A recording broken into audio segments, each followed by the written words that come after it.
Assalamu alaikum sis class. Beta, today we are going to study chapter number 3 and the name of chapter number 3 is more about CPU. तो आज बेटा जो हम topic cover करेंगे central processing unit arithmetic logic unit. Page number 20, Central Processing Unit. In the early classes, we have studied that in a computer, the Central Processing Unit is the center of all the activities and it is the unit which changes input into output. But for children's convenience, we taught them the system unit as a CPU. Actually, the combination of microprocessor and RAM is called CPU, which is itself resided inside the system unit. ठीक है बेटा, तो ये आपको system unit है जो कि आपको clearly नज़र आ रहा है.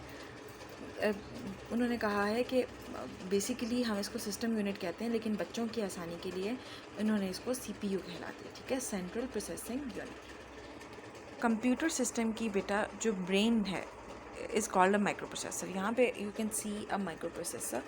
यहाँ पे माइक्रोप्रोसेसर आप लोगों को नज़र आ रहा है. In human body, the brain takes all the major decisions and other parts of the body function as directed by the brain. Similarly, in the computer system, all the major calculations and computations are done by comparisons are done by inside the microprocessor. It is also responsible for activating and controlling the operations of the other units of the computer system. अब यहाँ पे आपको नज़र आ रहा है micro processor के अंदर बेटा रैम है. रैम के अंदर ALU यानी कि आपका अर्थमेटिक लॉजिक यूनिट और CU कंट्रोल यूनिट. ठीक है, उन्होंने बोला कि जैसे इंसान के जहन में हमारा ब्रेन होता है और वो हर एक्टिविटी को कंट्रोल करता है, इसी तरह CPU के अंदर माइक्रो प्रोसेसर है जो कि उसकी सारी की सारी चीज़ों को काम को कंट्रोल करता है. ठीक है, नाउ माइक्रो प्रोसेसर के पार्ट्स को देखते हैं. The micro processor consist of 2 parts. Each parts perform a specific function. सबसे पहले जैसे हमने देखा कि ALU एंड CU, इन दोनों को अब हम डिटेल स्टडी करेंगे. इस वीडियो में हम ALU को स्टडी करेंगे. Page number 21. The arithmetic logic unit is the part of the microprocessor. It is the place where the actual execution of the instruction takes place during the processing operation. All arithmetic calculations and comparison also take place inside the ALU. उसने बोला है कि सारी calculations ALU के अंदर होती हैं बेटा. ठीक है, और उसने बोला है कि ये वो जगह है जहाँ पे एक्चुअल एग्जीक्यूशन इंस्ट्रक्शंस की होती है. सबसे पहले the data and instruction stored in the primary storage, जिसको रैम बोलते हैं, are transferred for processing as we needed to the ALU. No processing is done in the primary storage. Primary storage में किसी किस्म की कोई प्रोसेसिंग नहीं होती, किसी किस्म का कोई काम नहीं होता. Intermediate results generated by ALU are temporary transferred back to the primary storage until needed at the later time. Data may thus move from primary storage to ALU and back again to the primary storage many times before the processing is complete. When the processing is complete, the final results which are stored in the primary storage are released to an input-output device, that is monitor and printer.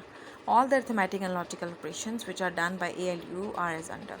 जितने भी arithmetic operations होते हैं उनमें आपके पास operations हैं addition, subtraction, multiplication and division.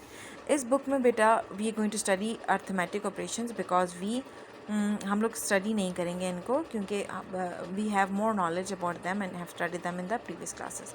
हमने पिछली क्लासेस में इन चीज़ों को पढ़ लिया है, अभी बस we are not going to discuss it आज. और नेक्स्ट है बेटा लॉजिकल ऑपरेशंस. देख लेते हैं एक दफ़ा क्या चीज़ है लॉजिकल ऑपरेशन. मतलब लॉजिकल का जो वर्ड है वो लॉजिक से निकला है, यानी कि किसी न किसी किस्म की कोई ना कोई बेस, किसी किस्म की कोई स्ट्रॉन्ग बैकबोन. ठीक है, तो अर्थमेटिक लॉजिक कोई लॉजिक क्या मतलब इसके पीछे रीज़न क्या है, तो ये इसका मतलब है. लॉजिकल ऑपरेशंस क्या चीज़ है? As the name suggested logical operation performs a comparison. इसमें बेटा आप कंपेयर करते हो, एक चीज़ को दूसरी चीज़ के साथ कंपेयर करते हो. ALU can compare numbers, letters, special characters and the computer takes action which is based on the result of comparisons. Page number 22. बेटा इस पे देखो कि लॉजिकल ऑपरेशंस आपको दिए गए हैं, जिसमें सबसे पहले equal to condition, less than condition, greater than condition, not equal to and less than and equal to condition and greater than and equal to. ये आपने बेटा मैथ्स में बहुत रीड किया होगा. ये सब आपके लॉजिकल ऑपरेशन हैं, ये सब कंपैरिजन्स के लिए यूज़ होते हैं. यहाँ पे आप देखो बेटा आपको इक्वल टू की कंडीशन की एग्जांपल दी हुई है.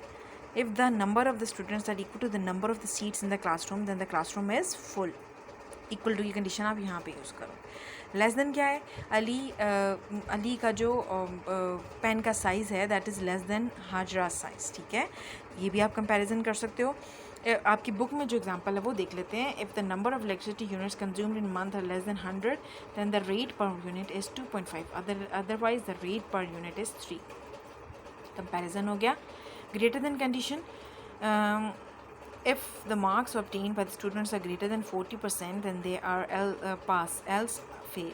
ठीक है, अगर 40% से 40% बच्चे के मार्क्स ज़्यादा हैं तो आपका बच्चा पास है, अगर नहीं है तो फेल. तो यहाँ पे भी हमने कंपैरिजन कर लिया. Not equal to, if the age of the child is not equal to 4 then he will not be eligible for the prep class. अगर वो 4 साल का बच्चा नहीं है, उसके इक्वल नहीं है, तो वो एलिजिबल नहीं है आपके एडमिशन के लिए. Less than or equal to condition, if the month has less than or equal to 29 days then it is February, otherwise it is any other month. अगर 29 days से कम है उसमें डेज तो दैट इज़ February का month, otherwise वो कोई और महीना है. ग्रेटर देन और इक्वल टू कंडीशन क्या है? If the value of the car is greater than और equal to the 60,000 rupees then it will be taxed, otherwise exempted. अगर तो उसकी वैल्यू, जो वैल्यू है वो ज़्यादा है 60,000 रुपीज़ से, तो टैक्स लगेगा, अदरवाइज़ नहीं. So these are your logical operations. ठीक है बेटा, जिसको कि आपने देखा कि किस तरह से हमने हर चीज़ को कंपेयर किया. और हम क्या स्टडी कर रहे थे? ALU, जिसके अंदर आप पार्ट्स को स्टडी कर, हम लोग CPU को डिस्कस कर रहे थे, जिसके अंदर आपके पास माइक्रो प्रोसेसर है. माइक्रो प्रोसेसर के अंदर हमने ALU को डिस्कस किया और ALU के अंदर हमने लॉजिकल यूनिट्स को डिस्कस किया और लेस देन और ग्रेटर देन जितनी भी कंपैरिजन वाली साइंस थे उनको डिस्कस किया. इंशाल्लाह in the next video we are going to study about control units, CU. ठीक है बेटा. So this was all about your reading, page number 20, 21 and 22. Thank you so much class. अल्लाह हाफिज़.